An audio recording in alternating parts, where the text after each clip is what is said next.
Hey, what's up? This is Scott with Level Up Tutorials, and in this video, we're going to be continuing our Web Dev Q&A series, where we answer your questions about web development. And here I am, once again, joined by Dr. Courtney Tolinsky. Hi, guys. And what we're going to do is we're going to take a couple of video here and answer some more of your questions. So if you have questions you'd like to see answered in the Web Dev Q&A series, leave them in the comments, send me an email, hit me up on Twitter, Facebook, whatever. Just let us know what you want to see in these and we'll answer your questions in the next version of this Web Dev Q&A video. All right, you ready to get started? Let's do it.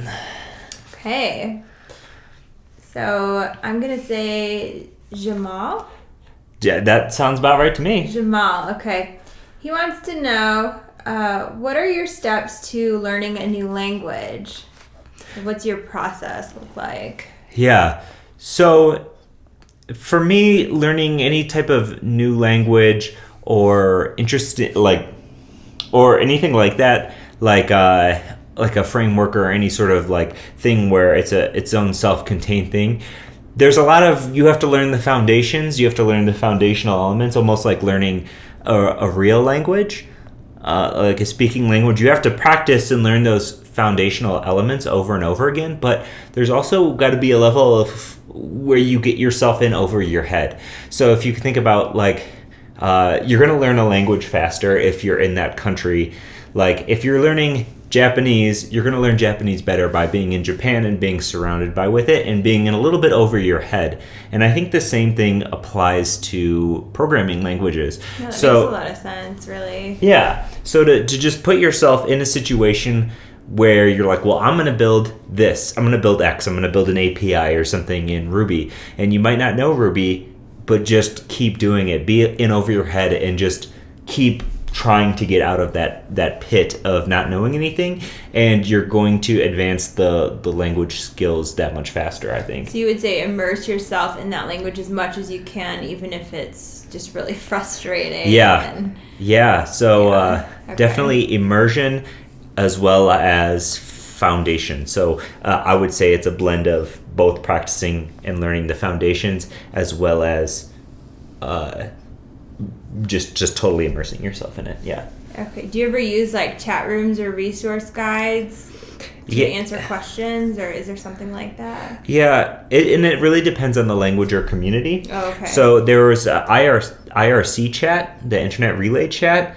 In the past has been really good for learning languages, although some language groups are a little bit more aggressive towards new people in a way. Where really like exclusive, yeah. Yeah, like I found Ruby developers to be very nice to newcomers, where Python developers were a little bit maybe more or less likely to help new people. That's a total generalization, but Sure. My personal experience, yeah.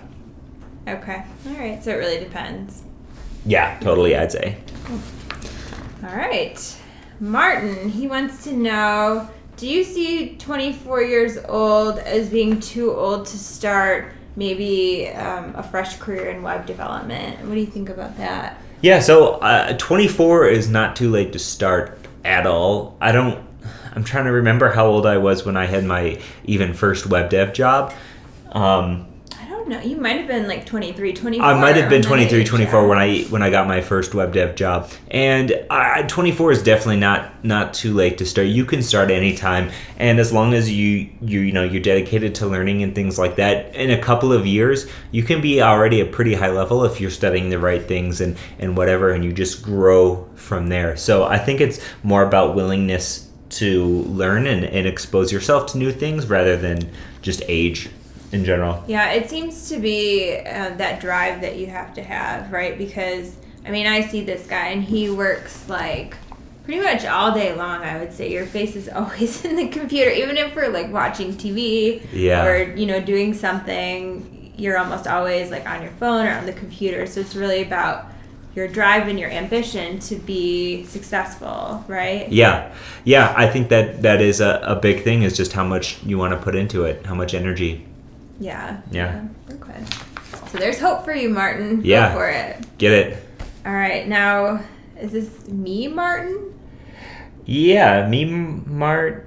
That's margin. Interesting. We got a Martin and then a me margin. I think that's me probably margin. me margin. Okay. I think It sounds like an alias. I'm not sure. Oh, okay. If that's your name and we're claiming it's an alias, I'm sorry. I was wondering, what are your best practices for SEO? As a total newbie, I really don't know where to begin. And I will say, even like in my profession or just having to have a website, SEO is so critical. So it spans way across web developers, but just to anyone who has a website. Yeah, right? Anybody who has a website. SEO is a big topic, right? And there's a lot to learn there. But I think the number one most important thing is a good domain. If people are going to be searching for your work, having a domain that reflects what they'd be searching for is going to be really good. Obviously, Level Up Tutorials has nothing necessarily to do with web development, so it's not necessarily helping me there, but it is a brand itself, and it says tutorials in the title. So for me, I think things like having a really good domain is going to take some of the pain out of that for you. Okay. So that's step one. That's step one. Good domain. Good domain. Right. Step two is good markup in your code. Follow best practices. So you only want to have one main header per site, so one H1 per page, not per site, but per page. And the H1 on your homepage should essentially be your title. So H1 on my homepage would be Level Up Tutorials, but then an H1 on the Meteor Tutorials page wouldn't be Level Up Tutorials. It would be Meteor Tutorials, because that sort of says what that page does. Okay. So your H1 should always be what that particular page is all about. So having good headings and a good heading structure. So maybe not just using H1s and H2s, but using all of your H1s through H6s to have varying levels of headings. So basically using good semantic HTML the way it's written for. So headers, main tags, aside tags, nav tags, using the correct semantic elements in your HTML will go a really long way into letting these search crawlers like Google and everything know what is what on your site, so they can read it and assess what's the critical information and know what to index. Now, 2, you're going to want to have I guess it's 3. I've already had 2. Yes, 3. So number 3, you're going to want to have an account on Google Webmaster Tools, or I believe it's called Google Search Console now. I think that's a change that happened somewhat recently. But either way, what it does is you'll have a one-step verification process. You put some code on your site, Google verifies that you own that site, and then you get to, not only submit a sitemap, which is a XML file that lets Google essentially know the structure of your entire website, like what links are important and what pages are less important and when they get updated. And it will also submit it to the search engine. It will be able to track which pages are crawled. It basically gives you some really good tips on improving your SEO, but really just having a site that's going to be crawled better. So that's 3. 4, you're going to want to focus on performance. Sites that are slower and non-mobile optimized are going to be ranked down in SEO. So there's actually a Level Up tutorial series on web performance, which has some really low-hanging fruit on how you can increase the loading speed of your website or how you can troubleshoot that. And then 5, you're going to want to use SEO checker tools. So if you just Google around like SEO, like checker or something like that, there's one SEO site checkup. I think there's like paid accounts, there's free accounts, whatever. But there should be enough free ones out there. You shouldn't have to pay for any of this stuff. You type in your domain and it's going to give you a score out of like 100, and it's going to tell you list by list like what you can fix to improve your SEO. So you're going to want to pay attention to who you're trying to reach with what text. If it's a site about web development, you're not going to want to use you're not going to want to use a bunch of text about dogs or something all over it, because then you're going to get people who are searching for dog stuff on your site.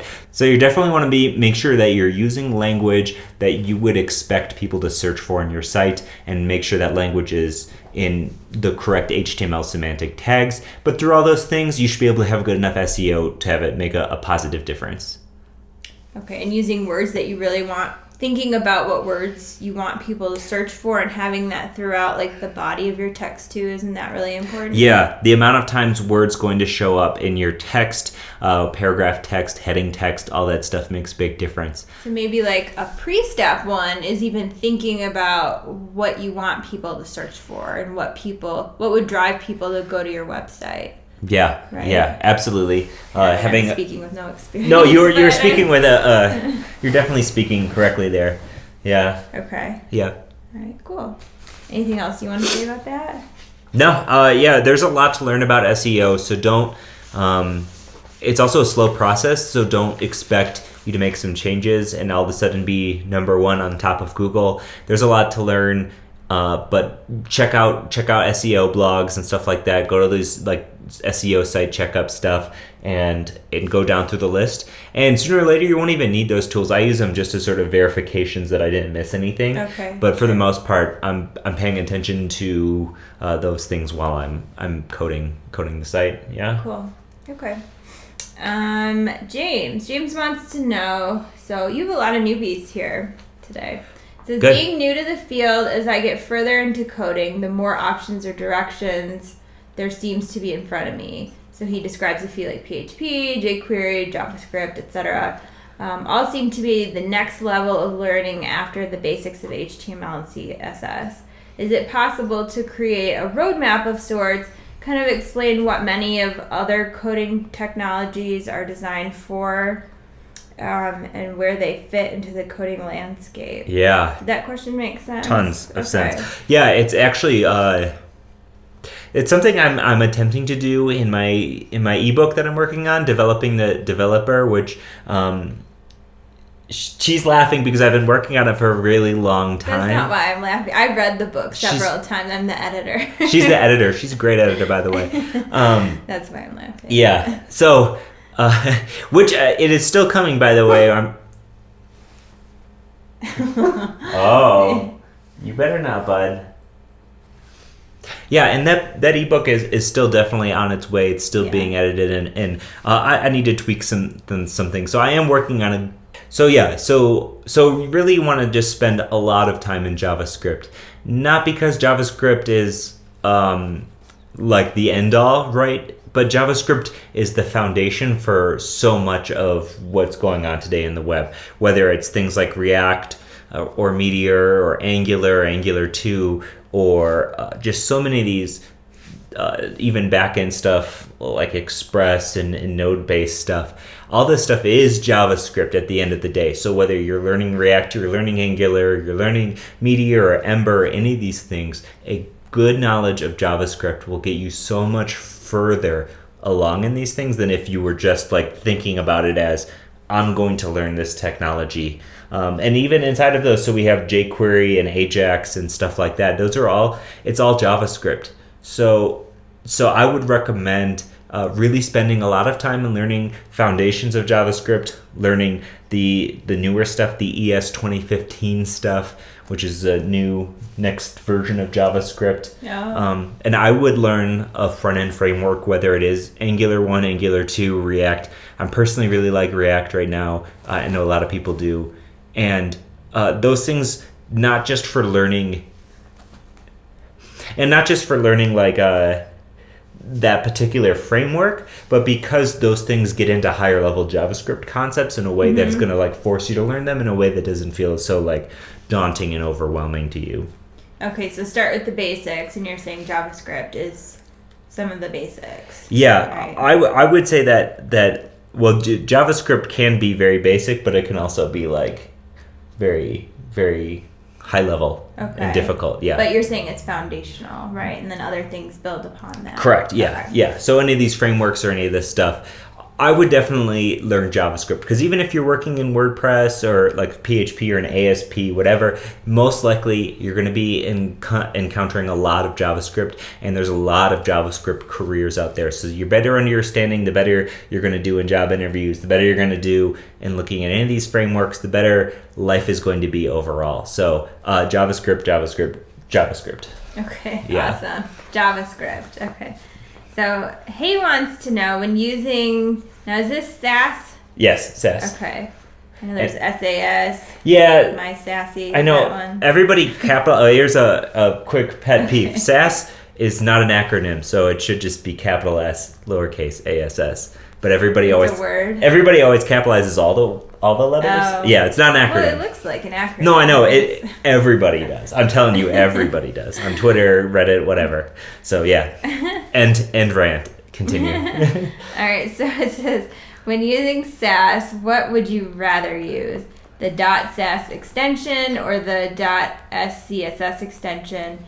Why? What are kind of the pros and cons? Yeah. So, if you don't know the differences between the .sass and the .scss, it basically is a difference between two different syntaxes in the code. And .scss is essentially CSS with SAS features. So it looks just like CSS, but it has all these SAS features. And SCSS is so much easier to get into if you are new to CSS preprocessors, because you're going to feel more at home. It's going to feel like writing CSS. And ultimately, I've only been in job environments where everybody's on board using SCSS. I've never been in an environment that's used .sass. However, I will say that I think it's more popular in the Ruby communities, in the Rails Ruby communities. I'm speaking on that based on almost zero knowledge, other than I know that the syntax is a bit more familiar to Ruby. It looks less like CSS and more like Ruby. I would recommend using the .scss syntax specifically because I know in most professional environments that I've worked in and that I've been around, they prefer the .scss because more people are using it. So the differences is really just how it looks. And at one point, it was so popular, the SCSS, that they were considering absolutely retiring the .sass syntax altogether. But I think it erupted a bunch of anger from people who like that. Yeah. So I think that the .scss syntax you'll see it more often. And in my personal opinion, it looks nicer. Although I say that as a user of Stylus more often. I use Stylus, which is a node-based CSS preprocessor, and it actually kind of looks more like the .sass syntax. So yeah, it looks fine, but I think that the .scss syntax is probably the way to go if you're using SAS. Okay, so it's not just preference. There's some logic behind what you would choose. It's preference based on what I've seen in work environments and what I've been around. So while it is, at the end of the day, it comes down to personal preference. If you prefer to type the .sass syntax because it's less verbose and you don't have to have a bunch of extra like symbols here and there, then by all means go ahead. But just keep in mind that if you're working on a team with other people, there's going to have to be sort of compromises there made, So everyone will have to be on the same page. Yeah, okay. Yeah, and I'd say you're less likely to find a situation where everybody's on the page of the .sass. Okay, gotcha. Yeah. All right, okay. Mad Next would like to know, which software would you recommend to build a solid web platform with a mobile-first philosophy? What's the easiest way to get a service running which broadcasts every content to this wide range of end services? So it says web and native apps. He says, currently I'm experimenting with Meteor, but solutions like Headless Drupal 8, Headless, haven't heard that one, or WordPress with its upcoming REST API seem pretty interesting. Yeah. What are your thoughts? So first question on the mobile stuff, literally anything. Anything that you build it on, I wouldn't necessarily use something like Bootstrap or Foundation that already include a whole bunch of structural and CSS stuff. I would personally more focus on writing mobile first apps from scratch, right? Just HTML, whatever. If the tools that you would need to make it work on mobile, I think it's going to be more important to learn how HTML and all this stuff is going to be working in CSS and your media queries and all this stuff. I think it's more important to learn that stuff as opposed to building on top of some sort of mobile framework. mobile creative framework that might have things like drawers or mobile components already built for you. So is that again a foundational? Like, what's the rationale behind that?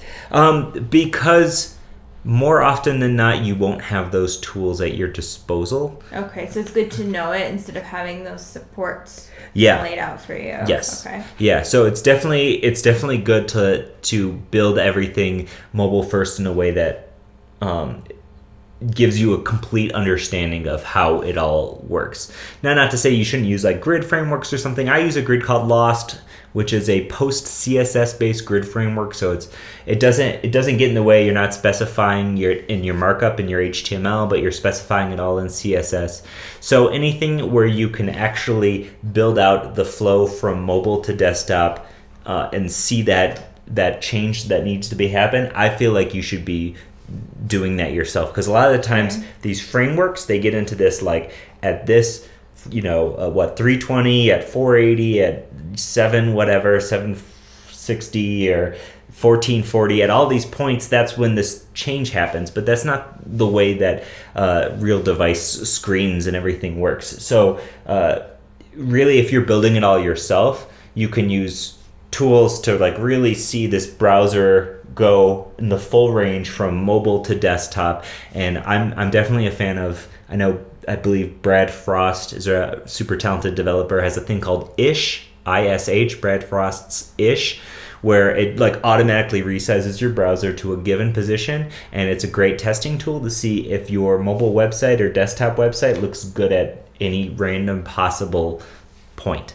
So that being able to say, at 770, this thing looks really weird, but at 760 and 780 wide, it doesn't look really weird. So being able to have that flexibility to say, okay, in this spot, let me fix this a little bit here. Okay, so it gives you more knowledge when you do it independently, and then more control over the more knowledge, more control. Okay. Yeah. Awesome. So for the second half, we have so we're talking about like a REST API, broadcasting services. This is a good question, and it's not necessarily one I think I can give a definitive answer saying like this is the best. Sure. Ultimately, it depends on per project, right, and what the needs are. I really liked building apps using Express to just write the API with Express, which is a node. My leg's falling asleep. Which is like a node. I guess you could call it a framework. It's not really a framework. It's a node thing that allows you to build RESTful APIs and routing and stuff like that. With any of these tools like Headless Drupal, which essentially what Headless Drupal is it's the back end stuff of Drupal. Yeah, okay. It's such a funny name. I can't get over it. It's the back end of Drupal without the front end, and I can. So it literally is headless. Yeah, it's headless, and I actually really like the idea of Headless Drupal because the back end of Drupal includes all these great things like just user management and permissions and all this stuff that are a pain to write from scratch, but let me tell you, I really hate the front end of Drupal. I've built so much in Drupal. I hate theming Drupal. I hate views. I hate everything about the front end of Drupal. So if I could get a back end of Drupal that outputs a REST API and then I can consume that with React or Angular or whatever, like I'm all for that. But I haven't tried it yet, so I can't necessarily say too much. It sounds like a great idea. Okay. And same thing with the WordPress. Literally anything that you can get the data that you need in a way that you need it is good for me. So yes, the WordPress API stuff, Drupal, Headless Drupal sounds good. I can't speak on experience. Writing your own stuff is great too, but takes more time. There are other services like APIs as a service where you can sign up for an account and set up all your stuff and it makes an API for you. Again, I haven't used it. So I can't necessarily say any of those are the best options. Whatever you're comfortable with and allows you to get the data in the way that you need it is good. Good. Yeah. Okay. All right. Awesome. And our last question, and these names today are really giving me a run for my Oh money. yeah, this is a good one. Urber Usai? Is that what you say? That's got to be a handle. Again, if it's not a handle, I'm sorry. Urber Rusi. Okay, I'm really sorry. I'm badgering all these. What would you suggest to make for a developer's portfolio? What type of programs in your experience have really impressed employers? So is this more of like a interview question? Yeah. So about portfolios and personal sites, build it in whatever tool you like the most at the time. Because I'm going to tell you, you're going to build it again and again and again. It'll just keep evolving. It'll keep evolving. My personal portfolio has been written in just plain HTML, and then I wrote in. I actually used a WordPress theme that I modified, but didn't actually have it in WordPress, and this is a long time ago. And then I built it on actual WordPress years after that, and then I built it on Drupal, and then I built it on Backbone, and then I built it on Meteor, and then I changed it to Meteor and React. So whatever the flavor of the month is. Whatever you're liking working in, because the idea is it's your site, you want to love it. Yeah, so build it on, seriously, whatever is getting you excited at that moment. Or whatever you want to learn, right? Like, I didn't know Backbone when I started building it in Backbone, and it was just like, I want to learn Backbone. What a great place to learn it, and a site that is, your own playground, essentially. So pick something that you want to learn or you're currently learning that gets you excited, and build it like that. I really like that from a motivation perspective, that's a really good idea because you need to do this anyway, and so you could use that as sort of a reinforcer to learn a new language. Absolutely. I love that idea. That's great. Yeah, so in addition to that, whatever you build it in, the caveat to that is build it well. Take care in it. Make sure your HTML is like scrubbed clean, right? No extraneous elements. You're using everything semantically. Your class names are in a good system. Your code is all minified. It runs fast.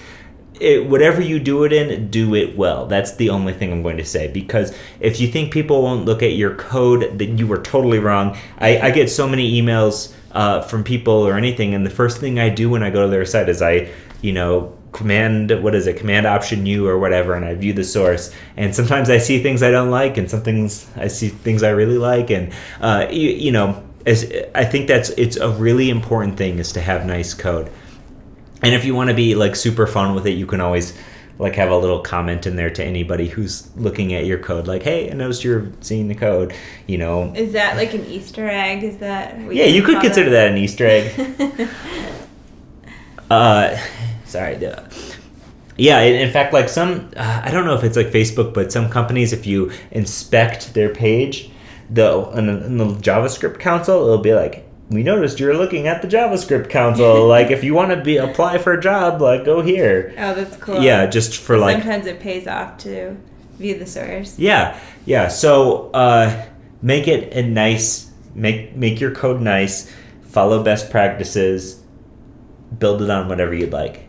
Yeah. I think the most important thing with portfolio websites is in general is not necessarily that you like show big pictures of your work. In fact, actually, that's a comment I think I would probably like to make. If you're doing web design, it's going to be better 100% of the times to send the person to that website so they can see it and feel it and use it, rather than to say, here's the website, here's what it looks like, here's a photo of it.